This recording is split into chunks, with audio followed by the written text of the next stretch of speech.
Aller au-devant de cultures différentes de la nôtre, en brisant dans chaque pays les vitrines préparées pour les touristes, croiser des regards, échanger des sourires, seule, une rupture avec le quotidien routinier pouvait nous offrir cela. Amateurs d'imprévus, de voyages et de motos, nous voilà partis pour un tour du globe qui devrait nous faire parcourir plus de 80 000 km sur 4 continents.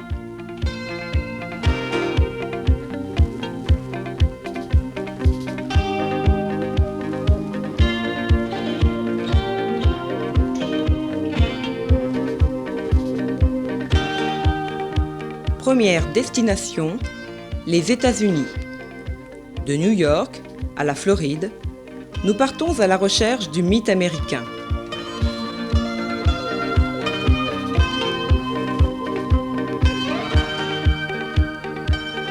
Gratte-ciel, limousine et frime à gogo sont au rendez-vous tels que dans notre imagination. Mais les éternels clichés ne font pas l'unanimité.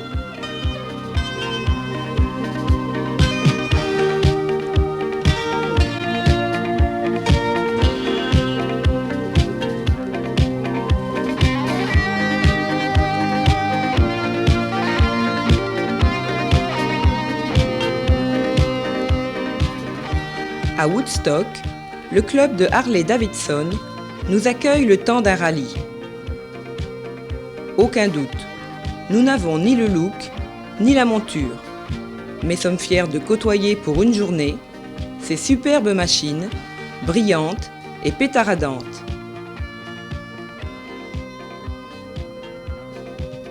Louisiane, Texas, Oklahoma, le compteur de notre XT marque déjà 14 000 km lorsque nous atteignons le Far West et ses grands espaces.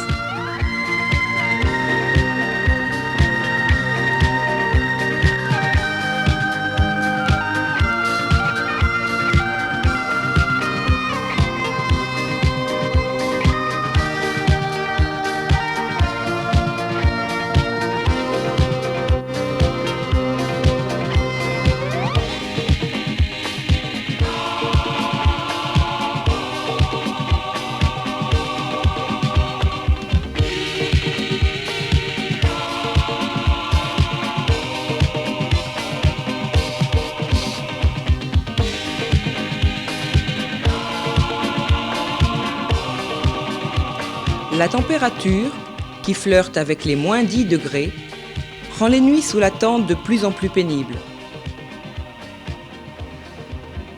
Nous forçant à rallier San Francisco, puis Las Vegas, où les machines diaboliques nous allègent de quelques dollars, avant de rejoindre la frontière mexicaine.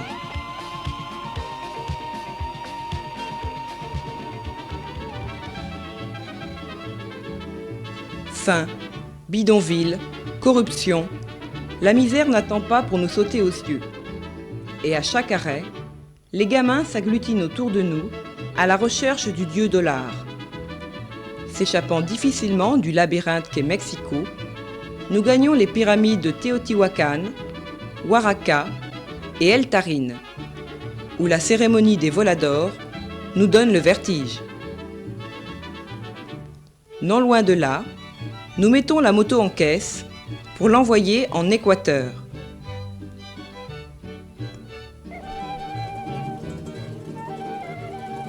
Après 1000 déboires pour la sortir du port de Guayaquil, nous empruntons enfin nos premières pistes, qui nous couvrent de poussière, mais nous réservent de bien agréables surprises.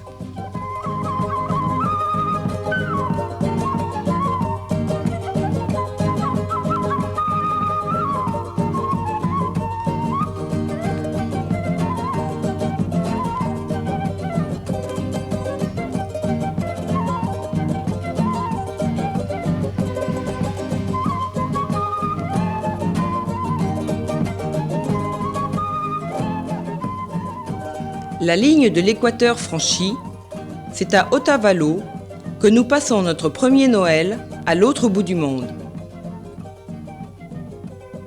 Ici, les Indiens sont très prospères grâce à leur artisanat, ce qui n'est pas le cas de tous.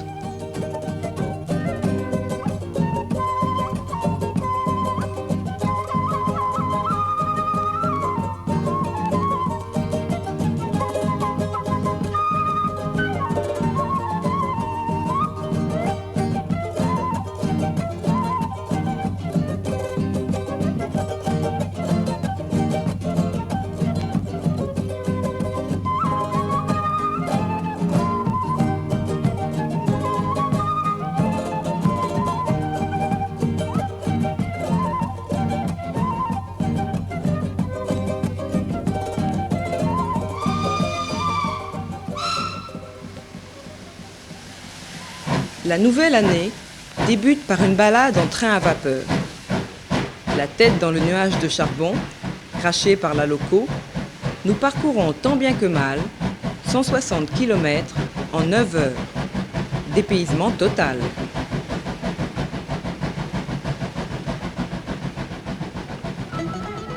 Changement de décor. Nous voici au Pérou, où nous entrons après une dizaine de contrôles, policiers et militaires. Le sentier lumineux sévit aveuglément dans la région. Avec notre optimisme pour seule arme de défense, nous attaquons la piste défoncée qui conduit à Huaraz, puis au col de Yanganuco, à près de 5000 mètres au cœur des Andes.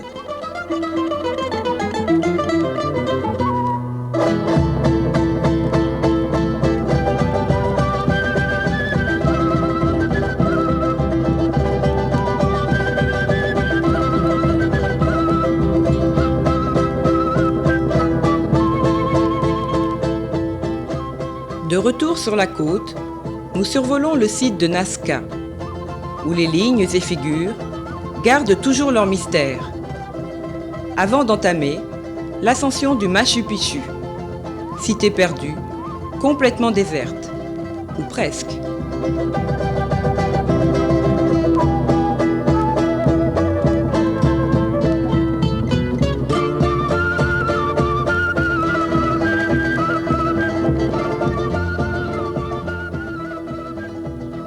Début février, une épidémie de choléra se déclare, nous poussant à quitter prématurément le pays.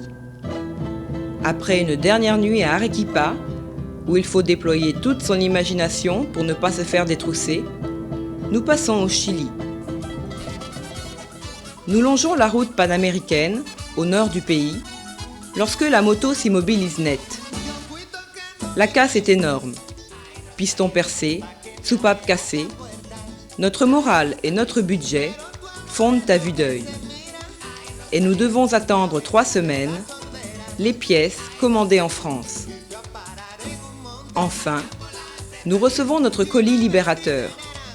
Et après de longues heures de mécanique, Philippe remet la moto sur pied. Afin de tester la machine, nous grimpons au parc Lauca, à la frontière de la Bolivie.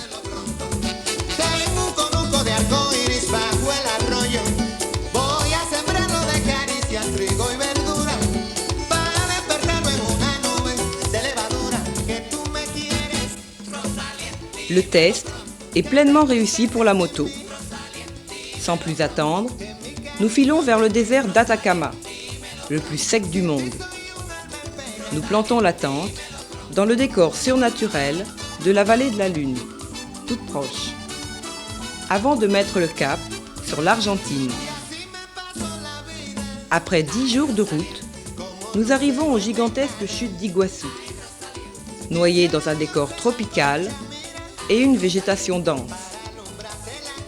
Bien que séduits par le spectacle, nous devons pourtant refaire route vers le Chili, car l'hiver austral approche à grands pas, rendant le passage de la frontière impossible durant plusieurs mois. La traversée des Andes n'est pas une partie de plaisir. La roue patine, la moto glisse, flirte plusieurs fois avec le bas-côté. Transformés en glaçons, nous arrivons enfin au col, après 2 heures d'effort. Et les escales à l'île de Pâques et Tahiti seront les bienvenues.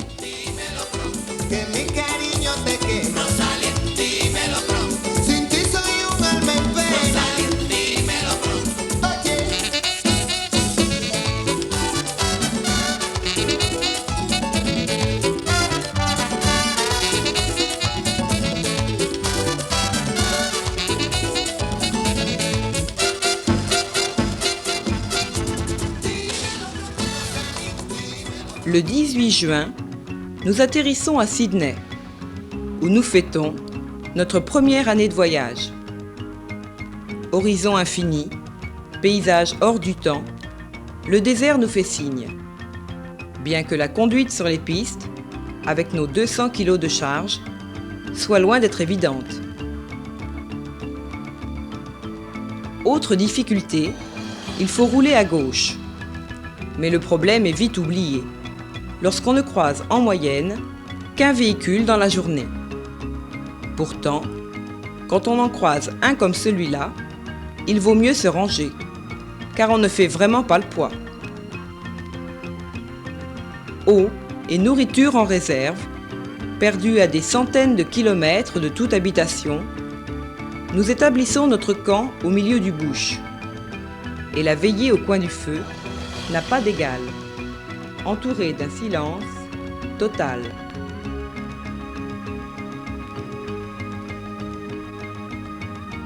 L'absence de station d'essence nous amène parfois à pousser la barrière d'un homestead, immense exploitation agricole, où nous partageons la vie de ces exclus volontaires.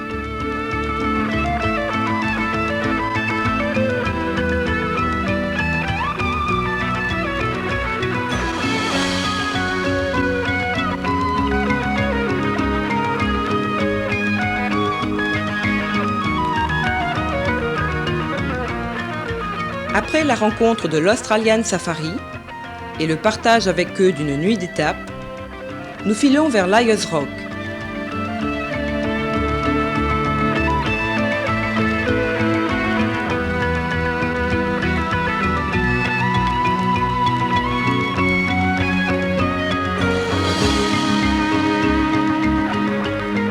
Quelques 1200 km plus tard, les vagues du Queensland et sa fameuse barrière de corail nous accueillent.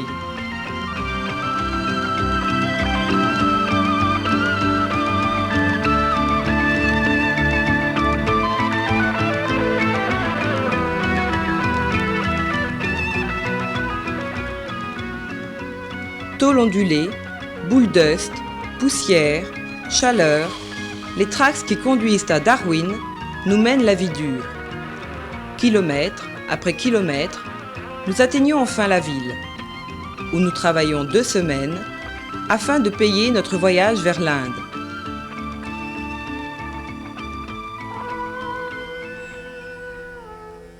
Nous retrouvons le goudron à Madras. Mais quel goudron!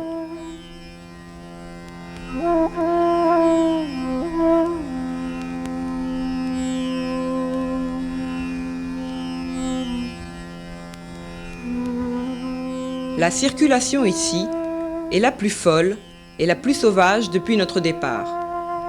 Aucune règle, aucun respect pour personne.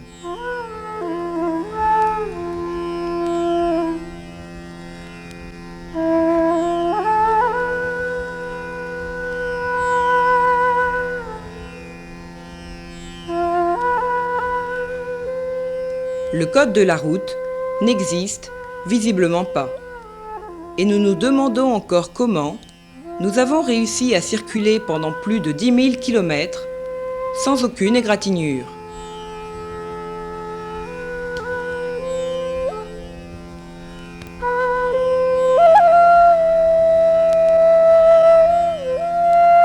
Ganesh, le dieu porte-bonheur, y est peut-être pour quelque chose.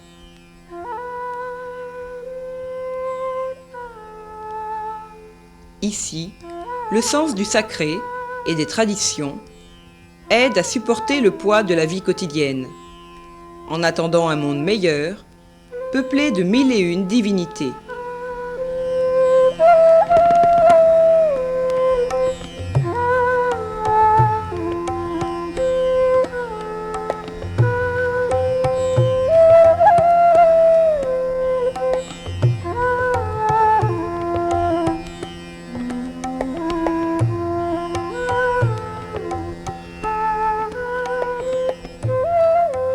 Dans les campagnes, le mode de vie nous rappelle nos livres d'histoire. Le temps ne semble pas avoir d'importance et la plupart des choses se fait encore à la main. ou de façon très archaïque.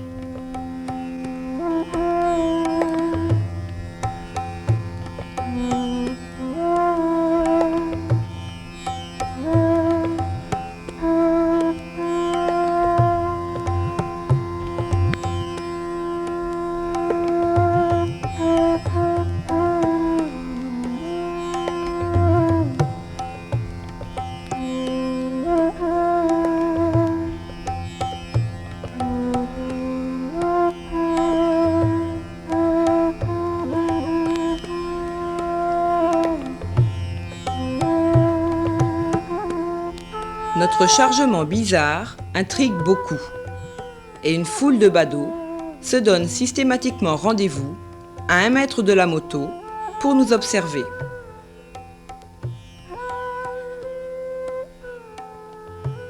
L'Inde et ses 800 millions d'habitants passionnent, intriguent, étonnent, proposent des extrêmes qui nous paraissent complètement extravagants et déroutants, des valeurs qui sont à l'opposé des nôtres, des comportements qui exaspèrent ou nous font rire aux larmes, et de ce fait, l'Inde est un pays épuisant. Nous nous ressourçons donc quelque temps autour des lagunes du Kerala, sur la côte ouest, et surtout à Kovalam, plage de rêve.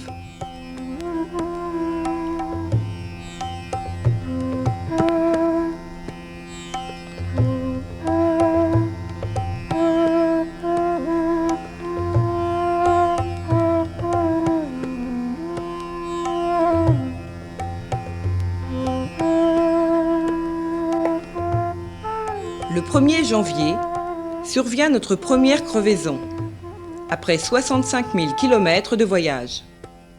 Heureusement, nous n'aurons pas besoin de solution de rechange, et l'année s'annonce sous un meilleur jour. À Katmandou, nous apprenons que le voyage se poursuivra à 3. Notre petit passager clandestin nous oblige à prendre le chemin du retour sans tarder. Auparavant, de Bagdaon à Patan, nous sillonnons la vallée que domine l'Himalaya et traînons dans les petites ruelles où les marchés sont rois.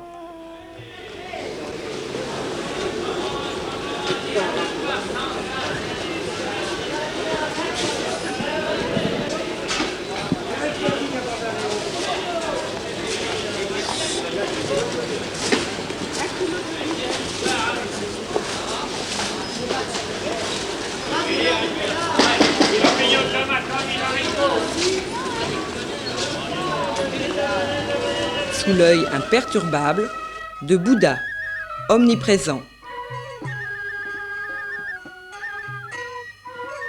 De retour en Inde, une halte au Taj Mahal s'impose, avant de rejoindre le Punjab et de nous lancer dans la traversée du Moyen-Orient.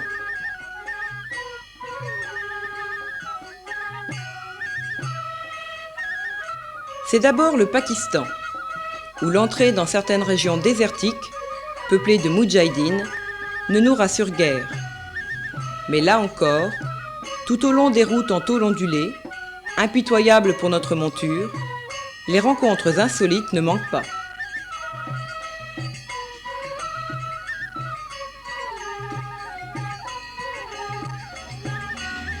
Puis vient l'Iran, où notre passage restera le plus mauvais souvenir de tout notre voyage. Contrôle, fouilles répétées, hôtels imposés, la police est partout et me réserve son comportement équivoque et le port du voile. Une tempête de sable et un accident complètent ce tableau de cauchemar. Seul avantage, l'essence est à 20 centimes le litre. Autant dire que quitter le pays des fous de Dieu fut un grand soulagement. Nous reprenons notre souffle en Turquie, pays nettement plus hospitalier. Le froid est de nouveau au rendez-vous. Longeant la côte, nous rejoignons la Grèce, puis l'Italie. La moto commence à se sentir fatiguée. Après 2 ans passés sur les routes du monde, il est temps de rentrer pour accueillir notre petite Chloé qui se souviendra certainement de son premier grand voyage. Peut-être une future aventurière